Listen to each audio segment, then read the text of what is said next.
ఒక మనిషి ఎప్పుడు తన విలువల ప్రకారం చాలా గొప్పగా ఉండాలని ఆశపడతాడు. చాలా గొప్పగా ఉండాలి, శక్తివంతంగా ఉండాలనే మనిషి యొక్క ఆలోచన చాలా శక్తివంతమైన ఆలోచనలు ఉంటాయి.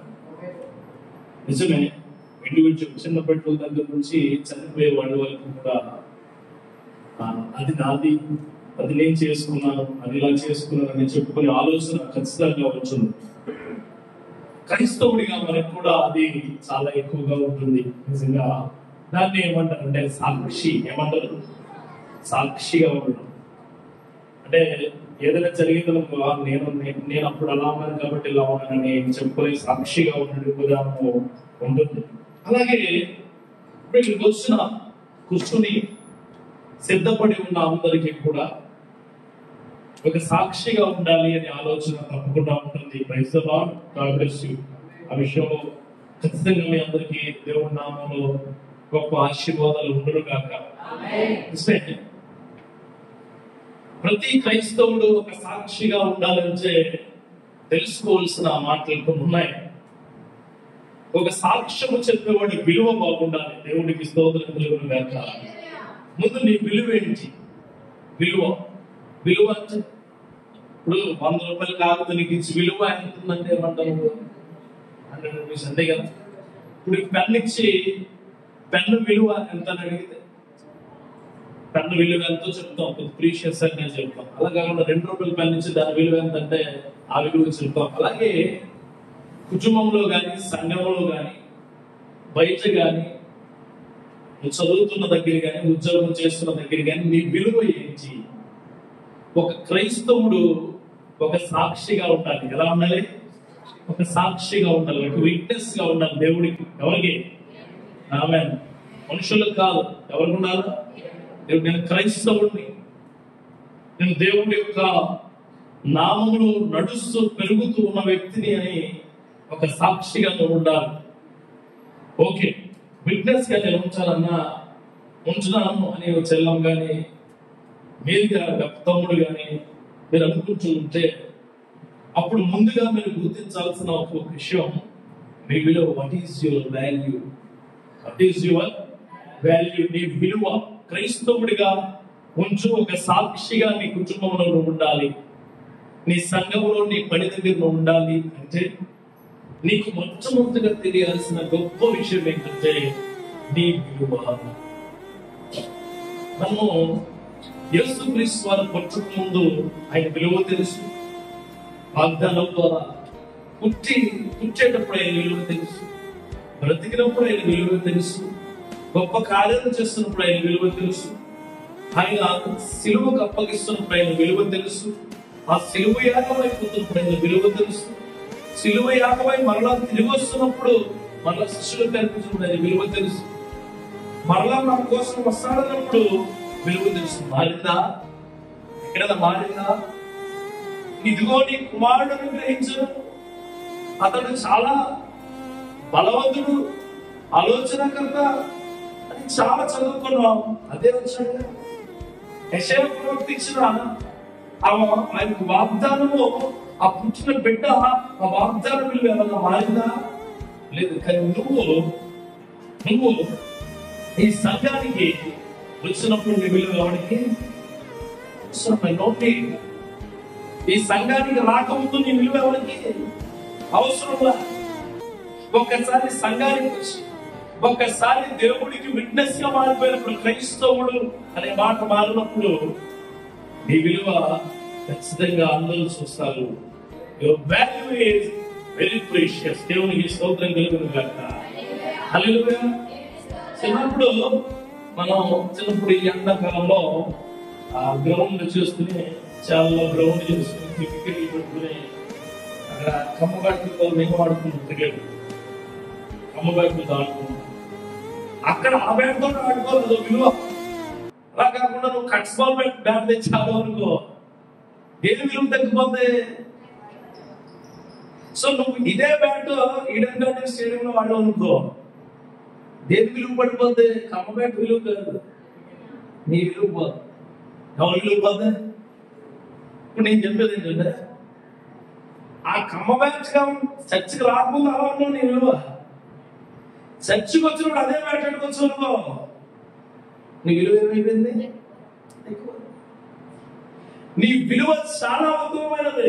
గుర్తుపెట్టుకో, చిన్నోళ్ళు పెద్దోళ్ళు అని ఏం భేదం లేదు దీంట్లో. ఒక క్రైస్తవుడి బిడ్డగా, సండే స్కూల్ బిడ్డగా, ఒక యవనస్తు బిడ్డగా, ఒక సంఘంలో ఉండే సంఘ విశ్వాసిగా, ఒక సంఘంలో ప్రధాన పనులు చేసే ఒక గొప్ప పెద్దగా, పాస్టర్ గారికి చెడుగా ఉండే ఒక పరిచారకుడిగా నీ విలువ నీదే. హల్లెలూయా. నీ విలువ ఎక్కడో విధంగా, ఇంకో చోట విధంగా ఓసర విలువగా మార్చుకోవడే. ఎలా ఉన్నావో అదే నీ విలువ. దేవునికి స్తోత్రం కలుగును గాక. అలా కాకుండా చర్చకు వచ్చినప్పుడేమో ఎంత నీ విలువ మారిపోతుంది అన్నమాట. చూడండి, అమెరికా కరెన్సీ ఇక్కడ తీసుకుంటే దాని విలువ తగ్గుద్దా పెరుగుద్దా? తగ్గుద్దా పెరుగుద్దా? అమెరికన్ డాలర్ ఇక్కడికి వస్తే విలువ పెరిగిపోతే మన రూపాయి అక్కడికి వెళ్తే తగ్గుతాం. అంటే దేవుడు మందిరంలోకి వచ్చినప్పుడు అమెరికన్ డాలర్ ఎక్కుతున్నాము, దేవుడు మందిరం బయటకు వెళ్ళినప్పుడు నార్మల్ రూపాయి ఎక్కుతున్నాం. ఇది నేను ఎందుకు రాస్తున్నానంటే, ఇక్కడ ఉన్న చాలా మంది భక్తి పడలే ప్రైజ్లో, దేవుడికి అనుకూలమైన వాళ్ళే ప్రైజ్లో, దేవుడి క్రియల చొప్పున నడిచేవారే. దేవుడికి స్తోత్రం. అరేగా దాంట్లో ఏ సంబంధము ఏ భేదము లేదు. కానీ మన విలువను మనం పోగొట్టుకుంటున్నాం. మన విలువను మనం చిన్నచిన్నట్లు, చాలా చిన్నచిన్నట్లు, చాలా అల్పకాల పాపాలు, అల్పకాల పనులకు, అల్పకాల స్నేహాలు, అల్పకాల సంఘర్షాలు, అల్పకాల పరిస్థితులకు నీ విలువను నువ్వు పోగొట్టుకుంటున్నావు. కానీ దేవుడు నీకు ఇచ్చిన విలువను ఎప్పుడు తగ్గించలేదు. ఏ క్షణాన్ని కూడా నీ విలువను దేవుడు తగ్గించలేదు. ఇంకా అలాగే ఉంచను, ఇంకా అలాగే ఉంచను. 100 రూపాయలు ఎవరి దగ్గర ఉందా? నా దగ్గర. దీని విలువ చాలా గొప్ప. ఇదేంటిది? నా జేబులు కూడా ఉంది కరెక్ట్. ఏంటిది? గట్టిగా చెప్పండి కదా. ఇదేంటి ఇప్పుడు? ఏంటిది చెప్పాలి గట్టిగా. ఏంటిది? ఇదేంటి? ఎంత ఉన్నప్పుడు వాందే, ఎంత నలిపినప్పుడు వాందే, చిన్నదైనప్పుడు వాందేనండి. ఇదేంటిది? ఏంటిది కదా? మళ్ళీ చేసుకో. ఏంటిది? ఇది తలతల్లాడుతున్నప్పుడు 100 అంతేనా? నలిపేసినప్పుడు అందే, చిన్నగా చేసినప్పుడు అందే.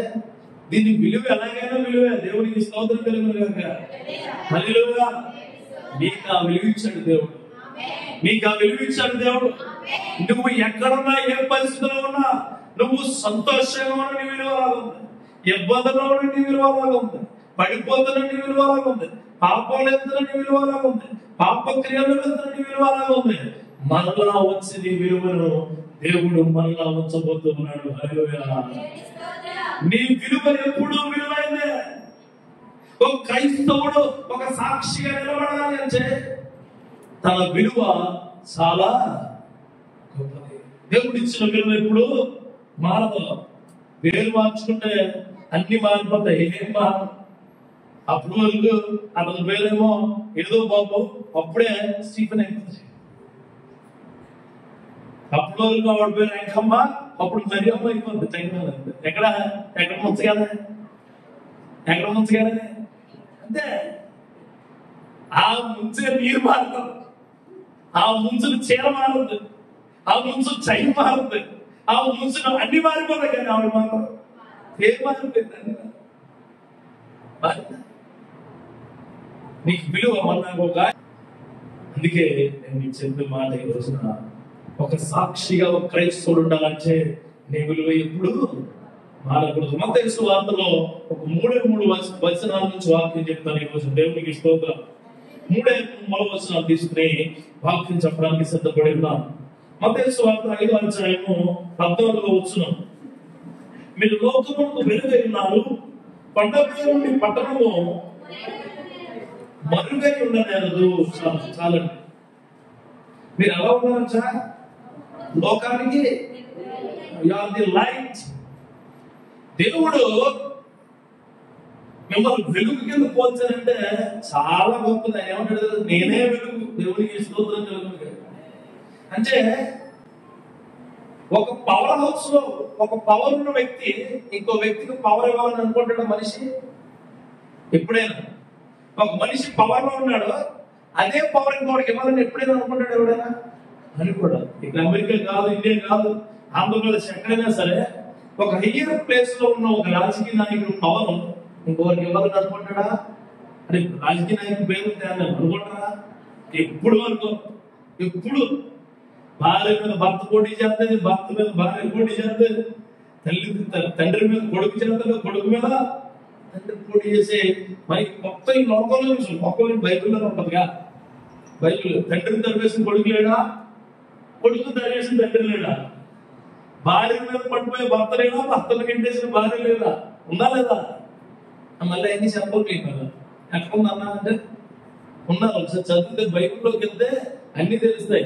బైబిల్లో ఉన్నన్ని ఆశీర్వాదాలు ఎన్నున్నాయో దానికి రెట్టింపు ఇబ్బందికరమైన పరిస్థితులు ఉన్నాయి. ఆ ఇబ్బందికరమైన పరిస్థితులు ఎలా సాల్వ్ చేసుకోవాలి కూడా ఉంటుంది. దేవునికి స్తోత్రం కలుగుతుంది. దేవుడు అంత గొప్ప మాట, ఇక్కడ మాట చెప్తాడు చూడండి, మంచి మాట. ఆ మాట మీరు కొండ మీద ప్రసంగం నార్మల్ గా వదిలేస్తున్నారు, దానివల్ల మన జీవితం ఉంటుంది. కొండ మీద ప్రసంగం చూడండి, మీరు లోకానికి వెలుగు ఉన్నారు, కొండ మీద నుండి పట్టణము మరుగుగా ఇవ్వలేదు. మీరు ఎలా ఉన్నారంటే మీ విలువ ఏంటట? మీ విలువ ఏంటి? లోకానికి వెలుగై ఉండే విలువ, మీ ఊరికి వెలుగై ఉండే విలువ, నీ ఇంటికి వెలుగై ఉండే విలువ, నువ్వు చదువుకున్న కాలేజీకి వెలుగై ఉండే విలువ, నీ సంఘానికి వెలుగై ఉండే విలువ. ఆ వెలుగులో ఉంటూ నువ్వు చీకట్లో దోమకుడు మొదలడుతున్నావు. ఎలాగా? దోమకుడు మొదలు. నువ్వు చేసే పాపాలకు నీ ఇంట్లో వాళ్ళతో కళ్ళతో చూసి, కళ్ళల్లో సూచిగా చూసి మాట్లాడకుండా ఉన్నావు. నీ విలువ ఎవరు తగ్గించుకుంటారు? నీవే. డైరెక్ట్ గా నేను దేవుడు ఈరోజు ప్రశ్నిస్తూనే ఉన్నాడు. ఈ 3 మాటలు 3 ప్రశ్నలే. నీ విలువ అయితే నువ్వు లోకానికి వెలుగై ఉన్నావు కదా.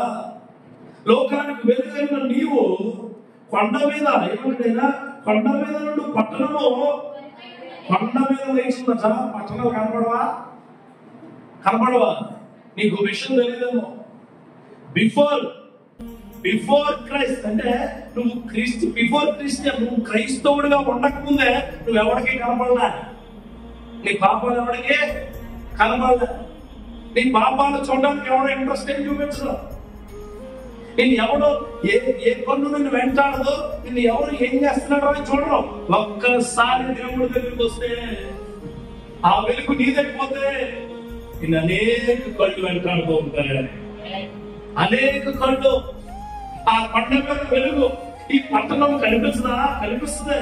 నీ విలువ ఏంటంటే గుర్తించలేకపోతున్నావు. నీ విలువ తల్లిదండ్రుల దగ్గర నీ విలువను గుర్తించలేకపోతున్నావు. నీ భర్త దగ్గర నీ విలువను గుర్తించలేకపోతున్నావు. ఎప్పుడు ఒక చేయడు ఏంటి? వాడు మారడు.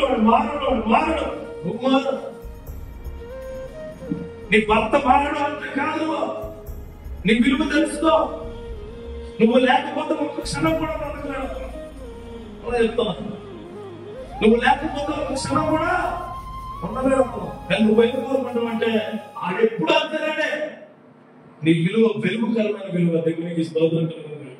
చాలా మంది అడుగుతారు, నా భర్తకి రక్షణ లేదండి, నా భర్త ఇక దగ్గరికి దేవుడు అంటే పడదండి. ఎప్పుడు ఉంటారు జనాల, చర్చ అంటే పడదండి, వాక్యం అంటే పడదండి, ఇబ్బందికరంగా ఉంటాడు. కానీ నీకు దేవుడు విలువిచ్చాడు. హల్లెలూయా. నీ వెలుగులో ఆయన మరుగైపోకుండా ఉంటాడు. ప్రైజ్లో నీ వెలుగు గొప్పది. ఆ పట్టణంలో అందరూ గొప్పగా ఉంటారా? అప్పుడు కూడా ఉంటారు కదా. ఆ కనిపించలేండి. కొంతమంది అంటారు, మా తల్లిదండ్రులు అన్నా చాలా ఇబ్బందికరంగా ఉన్నారన్నా. నీ విలువ ఏమైపోయింది? నీకు విలువైన వాడు, విలువైన దానికి విలువైన వాడు. ఎందుకు అలాగే? కొంతమంది అన్నా నా పరిస్థితి చాలా దిగజారిపోయిందన్నా, చాలా దారుణంగా ఉంది నా పరిస్థితి, ఏది మార్పు లేకుండా ఉందన్నా అంటే నేను అంటాను, ప్రార్థన చేయి. విలువైన జీవితాన్ని దేవుడు ఇచ్చాడు. విలువకరమైన ఆశీర్వాదాలు కూడా ఇస్తాడు. ప్రైజ్లో ఇప్పుడు చీకటి అండి, అంతా చీకటే. నువ్వు వెలుగులో ఉన్నావు, నువ్వే కనిపిస్తావు జనాలకి. ఉద్యోగం జాబ్ ఇవ్వాలంటే నువ్వే కనిపిస్తావు, చదువుకోవాలంటే నువ్వే కనిపిస్తావు, నీకు పెళ్లి అవ్వాలంటే నువ్వే కనిపిస్తావు. అదే చాలా మంది ఉన్నారు అమ్మాయిలు పెళ్లి చూపులు చూస్తున్నారు. వెలుగు ఎవరికి ఇచ్చాడు? శక్తివంతమైన వచ్చినప్పుడు నీకు నువ్వే దొరుకుతావు. శక్తివంతమైన వచ్చినప్పుడు కాన్సన్ట్రేషన్ దొరుకుతుందా? నైట్ అందరూ పగలు ఎక్కడ పడితే అక్కడ తిరుగుతారు, నైట్ దీపం దగ్గరే ఉంటారు. నైట్ దీపం విలువ తెలియాలంటే ముందు చీకటి విలువ తెలియాలి. చీకట్లో విలువ ఉండదు, చీకట్లో ఎట్లాంటి ఆశీర్వాదం ఉండదు, చీకట్లో ఎట్లాంటి కోరికలు ఉండవు, చీకట్లో ఎట్లాంటి ఆలోచనలు రావు, చీకట్లో ఎవరు ఎప్పుడు కనబడరు. కానీ వెలుగులో నువ్వు ఈ లోకానికి కనపడతావు. అందుకే మాట్లాడేటప్పుడు, ఆలోచించేటప్పుడు, ఉద్యోగం చేసుకునేటప్పుడు, ఇంట్లో ఉన్నప్పుడు, నీ భర్తతో ఉన్నప్పుడు, భార్యతో ఉన్నప్పుడు, పక్కవారితో మాట్లాడుతున్నప్పుడు, పక్కవారితో నువ్వు అన్ని గడుపుతున్నప్పుడు జాగ్రత్త, చాలా జాగ్రత్తగా ఉండవు. ఎందుకంటే నువ్వు వెలుగైన వాడు, నువ్వు అందరికీ కనిపిస్తావు. ఆయన అంటాడు, నా కని దృష్టి ఎప్పుడు నీ మీద నిలుస్తూనే ఉంటుంది. ఆయన కని దృష్టి అంటే చాలా గొప్పది, చాలా గొప్పది, చాలా గొప్పది కని దృష్టి. అందుకే చూడండి, ఏదైనా సరే, ఏదైనా లైటింగ్ లోనే చూపిస్తూ ఉంటారు. అని పెళ్లి మన ఇంటి దగ్గర పెళ్లి జరుగుతుంది అనుకోండి, ముందు అంతకంటే ముందు లైటింగ్ సెక్షన్. వేడి వచ్చేసినా సరే లైటింగ్ పెట్టకపోతే ఏం రాదంటాడు? లైటింగ్ సరిగ్గా లేదనుకో ఏం రాదంటాడు? ఫోటో సరిగ్గా రాదంటాడు. అందుకే దేవుడు నీకు ఏమిచ్చాడు? You are the light. You are the light. I am the way, I am the truth, I am the light. ఏమంటే నేనే మార్గము, నేనే సత్యము, నేనే జీవము, నేనే వెలుగు. నాకంటే వెలుగుకరమైన మనుషులు, నాకంటే వెలుగుకరమైన క్రియలు చేసేవారు ఎప్పటికీ ఉండరు. చూడండి, యోహాను సువార్తలో ఇంకో మాట చూద్దాం ఒకసారి. యోహాను సువార్త 8వ అధ్యాయము 12వ వచనం చేస్తారా? ఇలా చూడండి, పర్వాలేదు మీ పని మీద. నేను లోకమునకు వెలుగును, నన్ను వెంబడించువాడు చీకటిలో నడవక జీవపు వెలుగు కలిగి ఉండని వారితో చెప్పాను. చుట్టూ ఉన్న వాళ్ళు యేసుక్రీస్తుని అడుగుతుంటే ఆయన మరలా చెప్తున్నాడు, ఏమంటే ఐ యామ్ ది లైట్, నేను లోకానికి వెలుగై ఉన్నాను. వెలుగు ఎప్పుడు చూసినా దేవుడేనంట. వెలుగు ప్రవచనాలు అన్న ఇప్పుడు వెలుగు చూస్తే కాలెత్తిపోతుందన్న. ఆ వెలుగు కాదు, ఆత్మీయమైన వెలుగు వేరే ఉంటుంది. ఆత్మీయమైన వెలుగు వేరే ఉంటుంది. చూడండి, నిన్ను చాలా మంది అసహించుకుంటూ, చాలా మంది ద్వేషించుకుంటూ, చాలా మంది ఇబ్బందికరంగా ఉండాలంటే నువ్వు వెలుగుకరమైన వాడివే. దేవునికి స్తోత్రం కలుగుతుంది. నువ్వు వెలుగుకరమైన దానివే. నీ ఫ్రెండ్స్ ఎవరు కూడా మరి అక్కడికి వెళ్ళాలంటే నువ్వు వస్తాను బాబా ఆడేందుకు అంటారు. అంటే ఏంటి? వారి దాంట్లో నువ్వు ఉన్నావు. ఎవరి దాంట్లో? వారి దాంట్లో అంటాడు, నేను లోకానికి వెలుగు, నన్ను వెంబడించువాడు చీకటిలో నడవక జీవపు వెలుగు కలిగిన వారితో చెప్పాను. అంటే నీ విలువ వెలుగుకరమైన విలువ, చీకటిలో ఉండమాకండి. నీ విలువ నీ బిడ్డలకు ఉండాలి, నీ విలువ నీ భర్తకు ఉండాలి, నీ విలువ నీ భార్యకు ఉండాలి, నీ విలువ నీ తల్లిదండ్రులకు ఉండాలి, నీ విలువ సంఘానికి ఉండాలా. నీ విలువ సంఘం నువ్వు రాకపోతే నీ విలువ ఎలా ఉండాలంటే సంఘంలో నువ్వు రాకపోతే మీ పాస్టర్ గారు ఫోన్ చేసి అడగలేదు నీ విలువ. దేవునికి స్తోత్రం కలుగుతుంది. ఎంతమంది ఫోన్ చేసి అడుగుతాడైనా ఆయన అబ్బాయి అలాగే సిగరెట్ ఆయన తప్పుకోదు. నీది నీ లోటు తెలియాలా? సంఘాలకు రాకపోతే నీ లోటు తెలియాలా? వెంటనే ఫోన్ చేసి ఏం రాలేదని ఏ నీ విలువది, నీ విలువది, నీ విలువ నీకు దేవుడి ద్వారా నీకు వచ్చిన విలువది. ఆ విలువను నువ్వు కాపాడుకుందువు గాక, ఆ విలువను నువ్వు నిర్మించుకుందువు గాక. ఆ విలువ చీకటి కార్యాల వైపు వెళ్లకుండా దేవుడిని వెంబడించే వెలుగుగా ఉండదు గాక. కానీ మనం అది ఆయన నుంచి ఫోన్ రాకపోతే బెటర్. ఒకవేళ ఫోన్ చేద్దాం ఇవ్వట్లేదు కదా, లేదా ఆయన బ్లాక్ లో పెడతాం. మన టెక్నాలజీ ఎంత మంచి ఇస్తుందో అంతే దరిద్రం తెచ్చిపెడతాం తెలుసా. ఒకప్పుడు ఫోన్ అంటే ఒక ఇంటి దగ్గర ఉండేవాళ్ళు, తర్వాత కాయిన్ బాక్స్ వచ్చింది, తర్వాత 100 మందిలో కూడా ఫోన్ ఉండేది, తర్వాత 10 మందిలో ఫోన్ ఉండేది, తర్వాత 5 ఫోన్ ఉండేది, తర్వాత ఇంటిలో ఫోన్ ఉండేది, తర్వాత 2 ఫోన్ ఉండేది, తర్వాత ఒకడికో ఫోన్, ఒకడికి 3 ఉన్నాయి. 3 ఫోన్లు 3 6 సిమ్లు. వీడు ఏ పని చేయడు, 2 సిమ్లు. ఇక్కడ చాలా మంది తమ్ముళ్ళు ఉంటారు, వీళ్ళ తమ్ముళ్ళు చెల్లెలు, వీళ్ళకి ఏది పనులు 2 సిమ్లు ఉంటాయి. అది ఒకటి వెలుగు కనబడి సిమ్, ఒకటి శేఖర్ కనబడి సిమ్.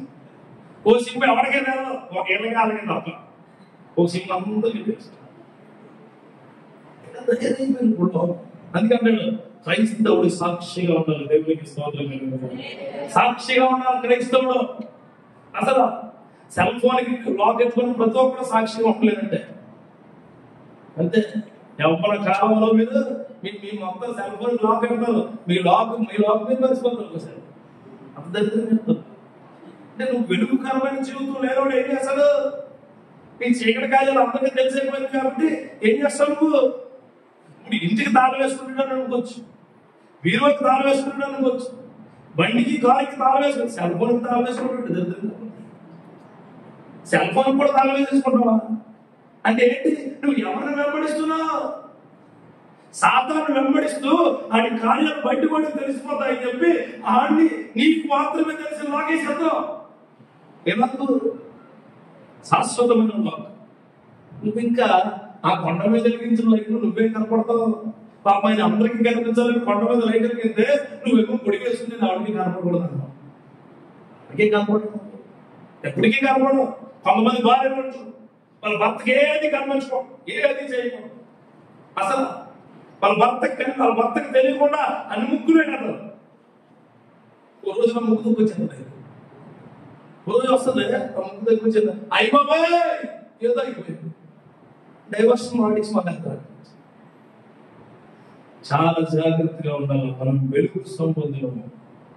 భార్యగా భర్తగా మలుపుతున్న వాళ్ళు, నేను భర్త అన్ని భార్యకి తెలియాలి, భార్య అన్ని భర్తకు తెలియాలి. దేవుడికి స్తోత్రం కలుగుతుంది. హల్లెలూయా. ఒక క్రైస్తవుడు ఒక సాక్షిగా చెప్పుకోవాలంటే నా భర్త దేవుడి కృపతో నడుచుకుంటాడని చెప్పాలి. ఆమేన్. అది కావాలంటే నువ్వు ఖచ్చితంగా ప్రార్థించాలి. ఖచ్చితంగా దేవుడి ప్రేరేపితమైన క్రియలను మారాలి. నీ విలువదే. ఇక్కడ కూర్చున్న వాళ్ళందరూ కూడా మేము ఇద్దరు చాలా శక్తివంతంగా ఉంటామండి అని అనేవాళ్ళు నోటితో అనేవాళ్ళు తప్ప హృదయంతో అనేవాళ్ళు లేదు. దేవుడి క్రియల చొప్పున, దేవుడి కాపుదల చొప్పున, దేవుడి క్రియలు ఆయన కృపా సహితం చొప్పున విలువలు తగ్గించుకోకుండా మనం చెప్తున్నాం. ఆమేన్. విలువ చాలా గొప్పదండి మనిషికి, దేవుడు ఇచ్చిన విలువ. ఆయన ఏమంటాడు తెలుసా? ఆయన విలువ చూడు నా చేతులు పెద్ద అసలు మేము పెట్టుకున్నాం అంట గోరింట గంట అరచేతులు చెక్కుకోవడం పెట్టుకున్నాం. చూడు నా అరచేతుల మీద నేను చెక్కున్నానంటే నువ్వేమొచ్చు? ముదిమి వచ్చు నువ్వు ఎత్తుకున్నవాడు నేనే అంటాడే. చచ్చే వరకు నేను కాపాడుతున్నా ఎవడో వచ్చేసారు అంటాడు. చచ్చే వరకు నువ్వు కాపాడేది. భార్యగా భర్తగా ప్రమాణాలు చేసుకున్నప్పుడు నువ్వు దుఃఖంలోను, కలిమిలోను, బాధలోను అన్నట్లో నీకు తోడుగా ఉంటుందంటే ఇంటికి వచ్చినాక క్వాలిటీ దగ్గర కాలు పెట్టమంటారు కదా ముందు, అక్కడికి కూడా అయిపోతుంది. అట్టాలు ఏంటి అంటే నేను పెట్టకపోతే ఇంకెంత ఇంకా అక్కడి నుంచి మొదలైపోతుంది. వెలుగు కారణమైన వివాహం అన్ని విషయంలో పరిశుద్ధమైనది 11:30 పెంచేయాలి. ఏమైపోతుందండి వెలుగు? వివాహం అన్ని విషయంలో పరిశుద్ధమైంది. పంట మీద లైట్ పెట్టాడు, పంటకి పోతుంది 11:30 పెళ్లి శుభముహూర్తం. దరిద్రం కాబట్టి పిల్లోడి ఇన్ని గంటలు పుట్టాలని ఏమైనా ఉంటుందా? మనిషి ఇన్ని గంటలకు చచ్చిపోవాలని ఏమైనా ఉంటుందా? నువ్వు ఇన్ని గంటలు ఆకలేయాలని ఏమైనా ఉంటుందా? ఇన్ని గంటలకు నిద్రపోవాలని ఏమైనా ఉంటుందా?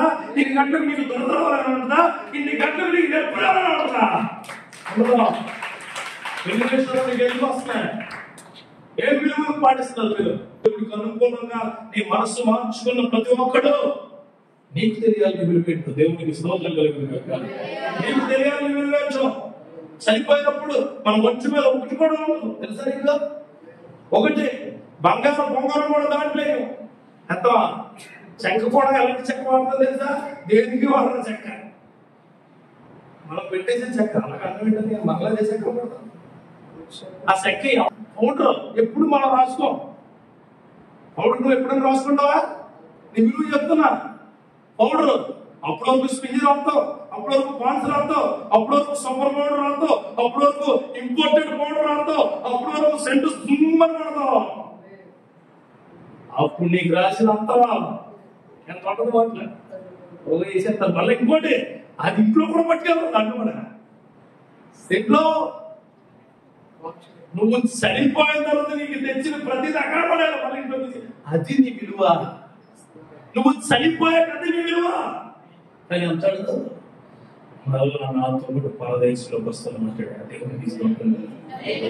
మనుషులు నిన్ను విస్మరించిన మనుషులు నిన్ను వదిలేసిన మనుషులు నిన్ను ఏమి చేసినా దిగంబరిగా నిన్ను వదిలేసినా సరే నా దగ్గర కుడి భాషను వాసినట్టు ఉంటావు దేవునికి స్తోత్రం కలుగును అంత గొప్ప క్రియ నీ పేరేమో యోహాను పేరేమో యాకోబు పేరేమో స్టీఫెన్ పేరేమో ఆంద్రే పేరేమో నీకు అబ్బో సూపర్ నీ బ్రతుకు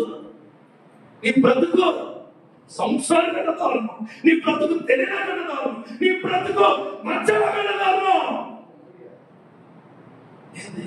ఇదే మంచి ఇదే మన విలువ అంటాడు లైట్ అయ్యాను వెలుగు నువ్వు you are the light the top most light the top most light but you are willing to do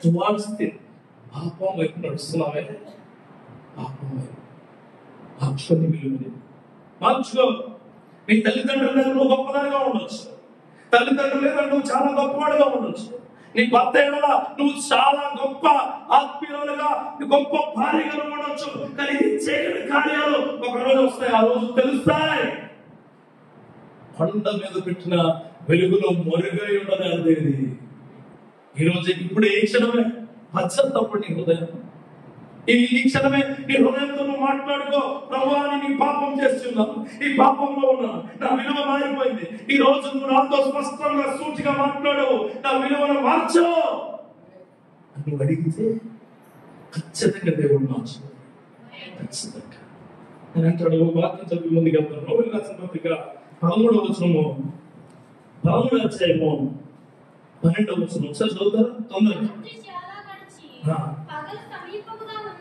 రాత్రి చాలా గడిచి అంధకార క్రియలను విసర్జించి తేజ సంబంధమైన యుద్ధోపకాలను ధరించుకుని మీకోసం వాక్యం మీకోసమే ప్రభా మరలా నేను వచ్చినప్పుడు ప్రతి ప్రార్థన చేసుకుని వస్తాను ఈ వాక్యాలు ఎప్పుడో రాసుకుంటాను ఎప్పుడో వచ్చినప్పుడు అప్పుడప్పుడు కూడా గుర్తొచ్చి రాసుకుంటాను నిజమే మీరు ఏమంటాడు మీకోసమే రాత్రి చాలా గడిచి పగలు ఎక్కడ ఉందన్నా ఈ మాటల ద్వారా దేవునికి స్తోత్రం కలిగింది కనుక ఈ మాటల ద్వారా సమీపంగా ఉన్నది కనుక ఏటి వదిలేమన్నాడు విలువ కలిగిన వాడైతే ఏం వదిలేయాలి భార్యకు తెలియకుండా భర్త చేసిన తప్పులు భర్తకు తెలియకుండా భార్య చేసిన తప్పులు తండ్రులకు తల్లికి తెలియకుండా పిల్లలు చేసిన తప్పులు పిల్లల్ని యామార్చడానికి తల్లిదండ్రులు చేసిన తప్పులు సంఘానికి తెలియకుండా సంఘస్థులు చేసిన తప్పులు సంఘస్థులకు తెలియకుండా బయట వ్యక్తులు మన మీద రాళ్ళు నవ్వుతుంటే వాళ్ళకి సపోర్ట్ చేసే తప్పులు అన్ని కూడా వదిలిపెట్టే మాట్లాడతాడు అంధకార క్రియలను విసర్జించి వదిలిపెట్టలేదని ఏమంటాడు విసర్జన అంటే డిశ్చార్జ్ ఒక పేషెంట్ డిశ్చార్జ్ చేస్తే మళ్ళీ ఐసీయూ తీసుకెళ్తారా మళ్ళీ డేంజర్ అయితే తీసుకెళ్తారంటే డిశ్చార్జ్ అయిపోయి పేషెంట్ డిశ్చార్జ్ కి డిమిన్స్ కి తేడా ఏంటి డిమిన్స్ అంటే చచ్చిపోతారు డిశ్చార్జ్ అంటే బయటికి ఇంటికి తీసుకెళ్తారు అది మళ్ళీ ఐసీయూలో రావాలి అంధకార పాపపు క్రియలను విసర్జించి తేజో సంబంధమైన యుద్ధోపకరణను ధరించుకుందాము అమ్మ ప్రతి పాపానికి ఒకే ఒక తాళం చెవి అదేంటంటే ప్రార్థన ప్రార్థనే పాపం చేస్తే మోకరించు ఇబ్బందికరమైన మాట అంటే మోకరించు ఎవరికైనా ఇబ్బంది చేస్తే మోకరించు నువ్వు పశ్చాత్తపడాలని మోకరించు ఆమేన్ మోకరించడం కూడా ఎలా మోకరించాలంటే ప్రభువా నేను ఈ తప్పు చేశాను అనుకుంటుంటే మోకరించు ఏ తప్పు ప్రభు నేను పాపం చేస్తాను నా భర్తకు పాపం చేస్తాను నా భార్యకి పాపం చేస్తాను నా క్రియలకు అని అలా పడిపోదంతే. దేవుడిని మాట్లాడతాడు. దేవుడి మహిమ తేజో సంబంధమైన యుద్ధోపకరం అంటే తేజో సంబంధం అంటే ఏంటి? వెలుగుకరమైన క్రియలు రైతులో అవండి. ఒక వారం ఏ పాపం వైపు వెళ్ళమని ట్రై చేయండి, ఎంత స్ట్రెంత్ ఉంటుందో తెలుసా? భయంకర స్ట్రెంత్ ఉంటుంది. మేము ఎంత స్ట్రెంత్గా ఉంటాం, ఎంత ఇబ్బందికరంగా ఉంటాం, ఎప్పుడు సోలిపోయినట్టు ఏమన్నా ఎందుకు అనుకుంటారు? మేము ఎంత గొప్పడైనా దేంట్లో పడతాడా? ఒకవేళ పాపంలో పడిన వాడు ఎవడైనా ఉన్నాడు అంటే ఇంకెవరు లేదు. ఒకవేళ అలా చెప్పుకుంటాడు గొప్ప పాపం అన్నాడు, ఎవరు అర్థమైనా? అందుకని నువ్వు ఎప్పుడైనా జారిపోతున్నావు తెలియగానే అర్జెంటుగా పాపంలో జారిపోతాం తెలుసుకుని మాట్లాడించింది. దేవునికి స్తోత్రం. నన్ను క్షమించు, నన్ను నువ్వు పట్టుకో. ఇదిగోనయా దీనికి అడిక్ట్ అయిపోయాను, ఇదిగోనయా ఇది మీద కోపడ్డా, ఇదిగోనయా నా భర్తకు తెలియకుండా పాపం, ఇదిగోనయా భార్యకు తెలియకుండా తప్పు చేశాను, అయ్యా నన్ను క్షమించు. ఒక్కసారి ప్రార్థన ఆమె నుండి నీకు వచ్చిన బలం వరకు వెళ్ళాలి. అంత శక్తి అవుతుంది. నా మాటే బలంగా ఉంటే నువ్వు చేసే ప్రార్థన ఇంకా శక్తివంతంగా ఉంటుంది. Praise the Lord. ఇది ఫస్ట్ మాట, విలువ. కట్ చేస్తాను. ఇంకా రెండోది ఏం చెప్తే, ఇది చాలా శక్తివంతమైన వాక్యం. అర్థమైందా? మరి ఒక సాక్షిగా క్రైస్తవుడు వెలగాలంటే నువ్వు ఏదో తెలియదు, నీ విలువ తెలుసుకోవాలి. నీ విలువ ఎలాంటిది అన్నాడైనా? వెలుగు అంటే you are the light. wherever you are working, wherever you are studying, wherever you are praising, wherever you are praying, wherever you are going, wherever you are living, you are the light. ఆయన light నీకంటే you are the light to the world అంటాడు. అంటే ఈ ప్రపంచానికే వెలుగు. దేవునికి చూడండి, అందరూ వెలుగు అనుకోండి, ఎంత బాగుంటుందండి. ఇదే సంఘంలో చాలా మంది ఆంగ్లాల్లో ఏం వేసుకుంటారు?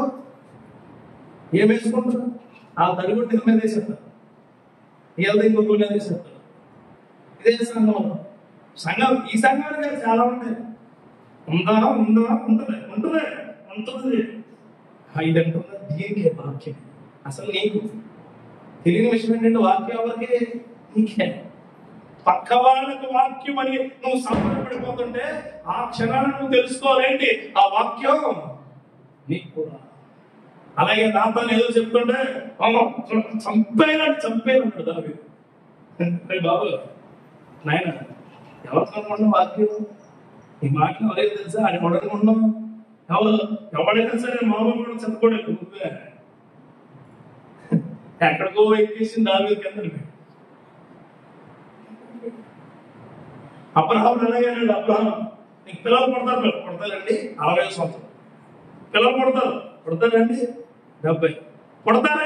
పిల్లలు ఖచ్చితంగా పడతారండి 80 పడతారండి ఎక్కడ 90 పడతారు పిల్లలు.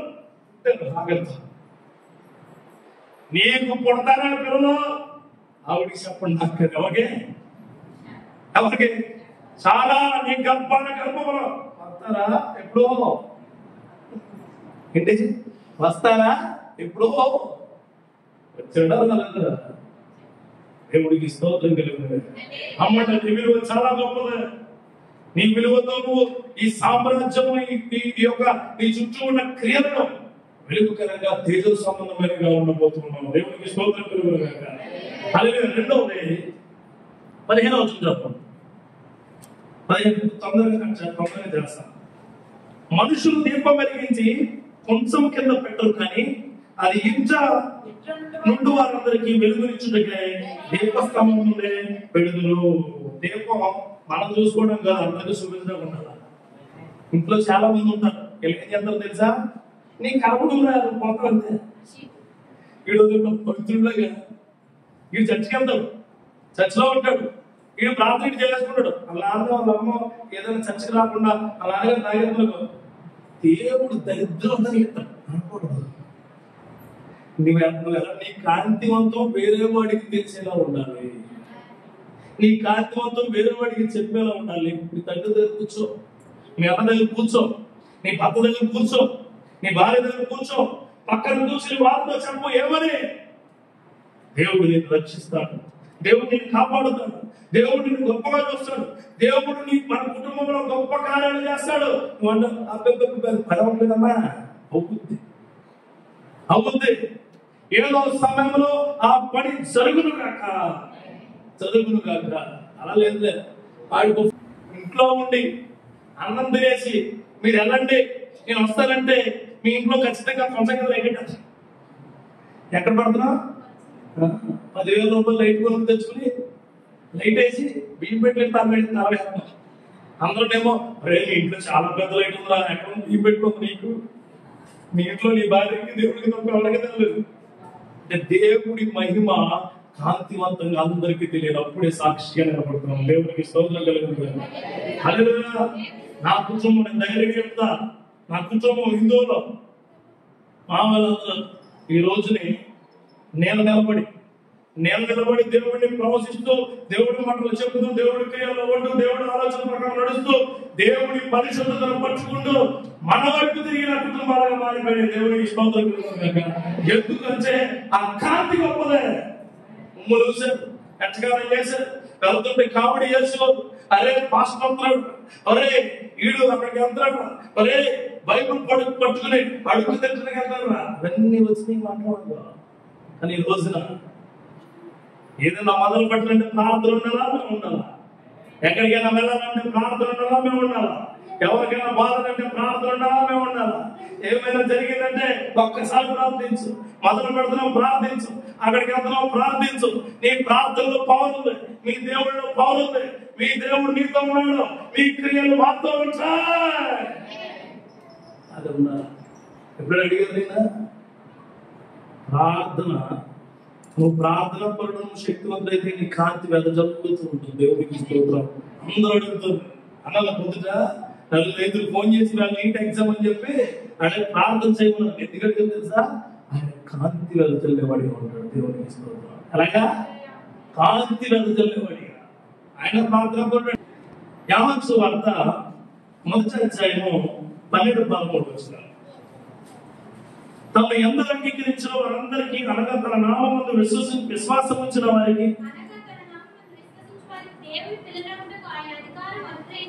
వారు దేవుని వలన పుట్టిన వారే కానీ, మళ్ళీ చదవడం మాట, వారు దేవుని వలన పుట్టిన వారే కానీ రక్తముల వలన, శరీరేచ్ఛ వలన, మనుషేచ్ఛల వలన పుట్టిన వారు కారు. దేవుడి సాక్షిగా బ్రతికేవారట. ఎవరి వల్ల పుట్టిన వారట? అది దేవుడి వల్ల పుట్టిన ప్రతి ఒక్కడు కూడా అదే విధంగా ఉంటుంది. అదే విధంగా ఉంటుంది. కొంచెం కింద ఏముందారు 1 దశలోనికీయులు 5వ అధ్యాయం 5వ వచనం.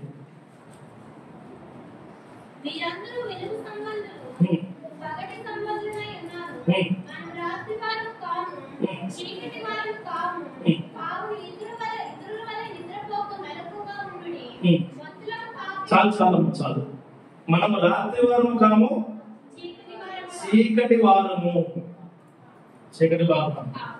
చాలా మనం రాత్రి వారం కాదు, కానీ కాంతివంతం. ఇప్పుడు చిన్నప్పుడు గుర్తుందా మీకు? చిన్నప్పుడు ఎందుకు లైట్లు లేనప్పుడు లాంతర్ లైట్ పెద్దది ఉండేది తెలుసా? పెద్ద లైట్ ఉండి చిమ్నీ ఉండేది చుట్టూ. చిమ్నీ అంటే తెల్లకి పెద్ద లైట్ ఉండి పెద్ద వస్తుండే, దానికి ఎక్కువ పోగు వచ్చింది. ఎవరింట్లో ఉంటే అలా గొప్ప, అది ఎవరింట్లో ఉండే అది గొప్ప. అంటే మా తాతయ్య ఇంట్లో ఉండేది. ఆ వెలుగుకి ఆ ఊర్లో ఉన్న వాళ్ళు చాలా మంది అక్కడికి వచ్చేవారు. కరెంట్ ఉండేది కదా ఆ వెలుగుకి. అది గాలి వేసినా ఏమేసినా కూడా ఏమైంది కాదు, ఆరేది కాదు. ఆ చిమ్నీకి గ్లాస్ కూడా తెగిపోయి సన్నగా ఉండి తెగిపోయి ఒకసారి డోర్ తీసేవారు పోకపోవడానికి. అదే నాకు ఇప్పుడు ఎందుకు గుర్తొచ్చిందంటే, అది మనం అలా ఉండాలి. దేవునికి చుట్టూ చీకటిగా ఉన్నా మనం వెలుగుకరంగా ఉండాలి. ఆ నూనె, ఆ తోపము నీ ప్రార్థన ఉండాలి. దేవుడికి అదే 3వ మాట చెప్తాను. 16వ వచనం చదవండి. 16వ వచనం.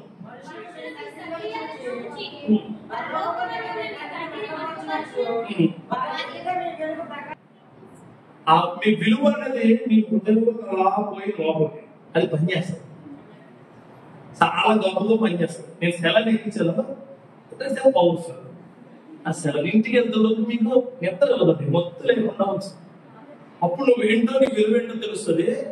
నువ్వు ఎట్లా అంటే నువ్వు మాట్లాడే మాట నీ నోటకు భయపడుతూ ఉంటావు. దేవునికి స్తోత్రం కలుగును. ఆ పని నీలో జరుగుతుంది కనుక చివరిగా మూడో చెప్తాను. సాక్షిగా ఉండాలంటే విలువ తెలుసుకోవాలి. సాక్షిగా ఉండాలంటే నువ్వు కాంతివంతులు అందరికీ పంచాలి. సాక్షిగా ఉండాలంటే నీ ప్రొఫెషన్ మారిపోవాలి, నీ వృత్తి మారిపోవాలి. ఏమన్నాడు అయిపోవాలి. ఏమని మనుషులు మీ సత్క్రియలు చూసి పరలోకములో మీ తండ్రిని మహిమపరుచున్నట్లు నీ వృత్తి ఎలా ఉందో తెలుసా? అరే అందరూ తాగుతున్నా నువ్వు తాగలేదండి, దేవుని బిడ్డ. ఎవడలేడా దేవుని బిడ్డ అంటే చర్చికి వెళ్తాడా? వాళ్ళ ఇంటి దగ్గర ఉన్న చర్చికి వెళ్తాడు. వాడు ప్రార్థన చేయకుండా ఉన్నాడు. అరే మనందరం ఎంజాయ్ చేస్తున్నాం, నువ్వు డ్యాన్స్ చేయట్లేదే. నా ఆరాధనలో డ్యాన్స్ చేస్తాను, దేవునికి స్తోత్రం కలిగిన ఆరాధనలో మహిమపరుస్తాను దేవుడిని. అరే మేమందరూ సినిమాకి వెళ్తున్నాం, నువ్వు సినిమాకి రావే, నేను రాను. నా సినిమా తర్వాత ఎప్పుడు అరే అందరూ చూడండి. ఆడపిల్లలు ఇప్పుడున్న ఆడపిల్లల జనరేషన్ చాలా దారుణంగా ఉంది. కిమ్స్ లో మినిమం లవర్ ఉండాలి. మినిమం లవర్ లేకపోతే చాలా సీపు వస్తుంది కదా. ఏంటి సీపు, ఇది సీపు చాలా సీపు అంట. లవర్ లేకపోతే ఇదేం దాంట్లో. మా ఇంటి పక్కనే ఒక అన్నా చెల్లెలు ఉంటారు. ఉంటే అక్కడికి ముగ్గురు అమ్మాయిలు వచ్చారు. వెనకాక ఇల్లు మండిపోతున్నా కానీ చూడండి. అలా అంటే లేడు. నేను బయట ఉన్నాను, మా వైఫ్ అప్పుడప్పుడు అన్ని ఎత్తదు కాబట్టి తిన్నాను. కూర ఎక్కువ చేసేది కొద్ది కూర కిచెన్ అలాంటి దరిద్రం కాసుకేమే ఉంటాయి. మళ్ళీ దాంట్లో ఇద్దరు భక్తులము మేము మామూలు బాధపోతుంది. ఒకసారి చచ్చి ప్రేరు తీసుకెళ్ళినాను. మా తమ్ముడు మేమందరూ చెప్పిన అందరూ ఎంటారు చర్చలు అంటారు. అన్నీ భక్తులము అయితే ఓ పిల్ల మాట్లాడుతుంది. మా చివరికి వచ్చి ఏటనుకుంటారు పిల్ల మాట్లాడేది. మా ఫ్రెండ్ రూమ్ అడుగుతాను, నా బర్త్డే కదా ప్రశాంతంగా తల్లిదండ్రులు అప్పుడు మా వైఫ్ మీకు ఎందుకంటే బాగా ఫోన్ ఎట్టేసింది. అమ్మను పిలుస్తాను, అక్కడ పిలుస్తాను. మా అన్నయ్య అంటుందంటే మీ అన్నయ్య పిలిచి ఆ రూమ్ లో ప్రశాంతం ఉండవు పనికి మారుతున్నా. ఇలాగే సేమ్ లోపలికి వెళ్ళిపోయాను. లోపలికి ఆ పిల్లలు అక్కడ ఉంటున్న అమ్మాయి నా కోసం తెలుసు. అన్న ఊరు కూడా సత్యహేతలు ఆ పిల్లలు పిలిచాను. గ్రామంలో గుర్తుపెట్టుకో, ఏదైనా వాళ్ళని చేసుకో. జీవితంలో మరలా చదువు పాటు చేసుకో, ఏదైనా పాడు, శరీరాన్ని పాడు చేసుకో. శరీరాన్ని పాడు చేసుకో. నువ్వు ఎప్పుడు శరీరాన్ని పాడు చేసుకుంటావో ఆ క్షణాన నీ తల్లిదండ్రులు ఆత్మాభిమానము ఆత్మలో తగ్గిపోతాయి. నా తల్లిదండ్రులు ఏం చేశారు? నా అంకులు తప్పు చేస్తే నువ్వే ప్రాప్తి చేయాలి. కీర్తన ఫస్ట్ కీర్తన తీసి చదువు. దుష్టుల చొప్పున ఆలోచన చొప్పున రాక, దుష్టుల కూర్చున్న చొప్పున కూర్చుండగా, దుష్టుల మార్గాలను వెనక. తెలీదా? లోపల మా ఆవిడికి కొద్ది కోపం వచ్చింది. కొద్దిగా పాపం పిలుసు, మీకు ఎందుకు అన్నారు? నా ఆవిడ నా పప్పు తిన్నారు, నా ఉప్పు తిన్నారు, నా చికెన్ తిన్నారు, నా ఫ్రిడ్జ్ వాడేస్తుంది, అన్ని వాడేస్తుంది. నాకెందుకు అర్థమైంది? గవర్నమెంట్ నుంచి నువ్వుగా ఎవడమ్మానండి నైట్ 11 ఫోన్ చేసి ఛాన్స్ రావడం నాకు భయం వేస్తుందన్నా అంటే కాసేపు వేసినప్పుడు ఎవరు చేయను.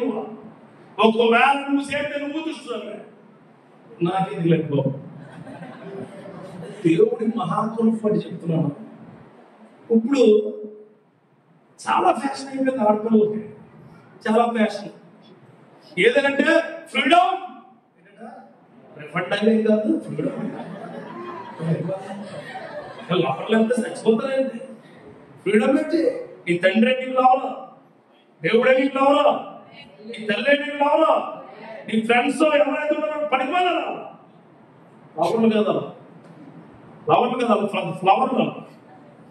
అంతా ఫ్యాన్లో కొలిపోయి కింద పోతాం. నీ తండ్రితో పంచు, తల్లితో పంచు, దేవుడితో పంచుకో. అలా నీకు బయటకు వచ్చి వాళ్ళు ఏదో అప్లై చేసుకుంటారని మీకు సంపెత్తాను, బయటకు కూర్చుంటున్నాను. వచ్చారు సంపెత్తాను, అసలు సమస్య నేను అసలు చెప్తున్నాను. ఫోటోలు తీసి మొత్తం పెట్టాను. రావడం ఏంటి, ఆయన ఎప్పుడో ఒంగోలు నుంచి వస్తుందంట బండి ఆ బేవలు కూర్చోబెట్టి చేయించా పేరు మళ్ళా స్టెల్లా చాలా పద్ధతిగా ఉంటారు. చదివేది వృత్తి. నీ తల్లిదండ్రులు కష్టపడి పంపిస్తున్నారు. నీ తల్లిదండ్రులు నేను బాగా పెరగమని బాగా పెంచుతుంటే నీకు పోయే కాలం వచ్చి నీ వృత్తి ఏంటి? What is your profession? Education is your profession. Job చేసేవాళ్ళు వాళ్ళు వాళ్ళ పైన ఉన్న వాళ్ళు మోసం చేస్తూ ఉంటారు. What is your profession? నీ వృత్తి ఏంటి? దేవుడు అతనికి అనుగుణంగా దేవుడికి అనుగుణంగా పనిచేయండి. అప్పుడు దేవుడు కృపతో నేను నడిపిస్తాను. నీ వృత్తి ఏంటి? అదే అంటున్నాడు, మనుషులు నీ శక్తులను చూసి పరలోకమున్న దేవుడిని మహిమపరచాలా. హల్లెలూయా. నీ శక్తులు ఎట్లాంటి చూసుకో. నీ మాటలు ఫంక్షన్కి వెళ్తావు, వాళ్ళు తానంటే నువ్వు అన్నాను, వాళ్ళు ఎక్కడ డబ్బు కొట్టరు నేర్చారు. ఇంకా వాళ్ళు ఏమి చేయరు. నువ్వు మొదలెట్టు ఏం కావాలంటే కేజీ పసుపు కావాలి అంటే కొట్టేసుకోవాలి మొహం మీద. అంతే ఎక్కడ మొహం మీద పెట్టి కొట్టేసుకుంటారు. స్నానం చేస్తారు. అక్కడ దేవుడు ఇంటి పక్కన ఉంటాడు, ఆయన మీద పసుపు పట్టుకోరు. పాస్టర్ గారు రాసేయాలి మొన్న పాస్టర్ గారు పసుపు నీళ్ళే చేయాలి. మేము ఎంత దారుణం అసలు. ఇదా మీరు నేర్చుకున్నాం. అసలు పసుపు ఎందుకు వాడతారో కూడా నీకు ఎందుకు అది బయట ఏమంటుందండి, చాలా యాంటీబయాటిక్ అది వాడతారు. ఏదైతే వాడాడు కొట్టేసుకొచ్చారు. పసుపు కదా ట్రై చేయండి ఈసారి. కారం నేను ఎంత ఫ్రీగా 2 కేజీలు కారం వేసేసుకోండి. మిరియాలు అంటారు, కొద్దిగా మిరియాలు కూడా ఇంకెప్పుడు అసలు పాస్టర్ గారు అన్నీ వేసేసి పసుపు ఏంటంటే మధ్యలో కనిపించండి. నాకు ఎలా ఉంది పసుపు ఏంటంటే అలా ఇదే ఎంజాయ్ చేయాలి. ఎంజాయ్ చేయాలి. నన్ను ప్యాకెట్కి వెళ్ళబోరాలి చేయబెట్టి ఎంత దారుణంగా తయారయ్యారో చూడండి. పెళ్ళైనప్పుడు పెళ్లికి ముందు పెళ్లి తర్వాత ఎంత దారుణం అంటే ఎంత దారుణం చేయమాకండి. మీ ప్రొఫెషన్ అంటే గుర్తిస్తుంది. Your profession is always prayer. నీ వృత్తి ప్రార్థన మాత్రమే. ఇక్కడ చాలా మంది ఉన్నారు, వాగ్దానం పొందుకున్న వాళ్ళు కూడా ఉంటారు. ప్రార్థన చెప్పేది ఉంటాయి. బిడ్డవ్వకండి, లోకాలకు బిడ్డవు, మనుషులకు బిడ్డవు, దేవుడికి మాత్రమే బిడ్డలు. ఆయనకే మన ఎవరు బర్త్డే ఫంక్షన్ ప్రార్థన పిలిచారు. పిలిచి ఐగర్ కాళ్ళు నమస్కారం. ఐగర్ కాళ్ళు ఎవరు కాళ్ళు? నా కాళ్ళకి నమస్కారం పెట్టుకుంటే ఏం రావు. నేను అన్నాను, బొమ్మలో తిరిగి వచ్చాను ముక్కులకి పోతాను, నమస్కారం పెట్టుకోలేదు. నా కాళ్ళకి పెట్టుకోవాలి. నా కాళ్ళకి నేను మీరు ఉంటే మీరు వినేవారికి ఇస్తారని చెప్పేవాడు వచ్చాడు దేవుడు. అంతే. ఆమె చచ్చిపోయిన నేను నా ఆత్మలో ఉండదు, మీ ఆత్మలో ఉండదు. నేను నోడుతుంటే నువ్వు నోడుతుంటాను. కానీ నాకు ఒక్కొక్కరికి ఒక వరం ఇచ్చాడు, నాకు వరం ఇచ్చాడు దేవుడు. అంతే. నేను మన అయ్యగారు వినోదయ్య గారు ఇంట్లోకి వచ్చిందంట, వీళ్ళంతా సువాసన వచ్చారు. కానీ నేను చెప్పిపోతుంది సువాసన రాగండి. నీకు ఏముండొచ్చు, నీకు భక్తి ఉండొచ్చు. ఎవరి మీద? దేవుడి మీద. ప్రైజ్ రాడు. పాస్టర్ మీద భక్తి మార్చుకోక. ఎవరి మీద ఉన్నారు భక్తి? ప్రైజ్ రాడు. అలాగే చెప్పి ప్రార్థన చేసి వెళ్ళిపోతాం. మన అక్కడ అయిపో ఎక్కడితో ప్రార్థన చేసి ఆమె ఉన్నారు. నేను మళ్ళీ ఎవరిని గుర్తుపెట్టుకోను. ఎందుకు? ఇబ్బంది పడతాను. అది మీ వృత్తి అయినా. కొంతమంది పాస్టర్లు ఉండరు, ప్రార్థన అయిపోయి ఏదైనా జరిగితే అక్కడక్కడే చెప్పు. కొంతమంది సాక్ష్యం వేసుకుంటారు. దేంట్లో సాక్ష్యం ముందు ప్రిపరేషన్ ఉంటుంది. నేను చూసాను అమ్మ కొంతమంది పాస్టర్ గారు అన్నమాట 10 సార్లు. మా అమ్మగారు వచ్చారండి. అమ్మగారు పేసిపో అమ్మగారు పేసిపోనా అమ్మగారు వచ్చారు. మా అయ్యగారు కూడా అయ్యగారు వెళ్ళిపోయారు. చచ్చిపోతారు. నీకు జరిగిన క్రియలు, నీకు జరిగిన కార్యాలు, నీకు జరిగిన ఆశీర్వాదాలను బట్టి మనుషులు నిన్ను బట్టి దేవుడు స్తుతించాలా.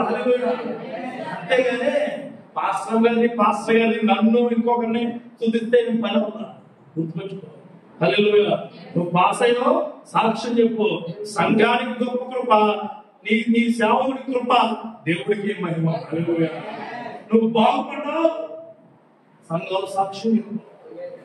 సంఘానికి గొప్ప కృప, మీ సేవకుడి కృప, దేవుడికి నీకు ఎవరైతే పేర్లు వాళ్ళిద్దరిని చూపించాలన్నమాట. వాళ్ళిద్దరూ కూడా సీట్లు కొడతారు. దేవుడికి స్తోత్రం. దగ్గర అయితే మనం వెళ్దాం, దూరం అయితే వాళ్ళు వచ్చి ప్రార్థన చేయించుకుంటారు. Praise the Lord. అంటే ఫిగిర్ నలుగురు చేసి నలుగురికి రావంటే నలుగురికి చూపించారు. ఖచ్చితంగా చెప్తాను, ప్రార్థన చేసుకుంటే అయితే ప్రార్థన నా వృత్తి ఏంటి, ఏం జరుగుతుందని చెప్తాను. చచ్చిపోతారని మాత్రం చెప్పేస్తాను. అమ్మ కొద్ది ఇబ్బంది ఉంది, ప్రార్థన చేసుకుని మీకు చాలా ప్రాబ్లం ఉందని చెప్తాను. ఒక ఆవిడ అలా ప్రాబ్లం ఉందని చెప్పి ఆపరేషన్ చేయించుకోవచ్చు, బాగా ప్రార్థన చేసుకుంది. ఇంకొక ఆవిడ అలా చెప్తాడు పోయిందండి. షావుల్లో నన్ను ఎలా పెట్టుకున్నాడంటే వందలు చెప్పమంటాడు, లేకపోతే చెప్పలేదని ఇంటికి వెళ్తారు. నాకు మామూలు ఉంటుంది.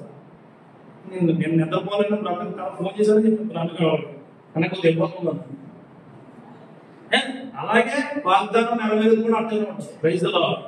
మా వృత్తి ఆయన వృత్తి, మీ వృత్తి ఏదో మీరు చూసుకోండి. దేవుడికి స్తోత్రం.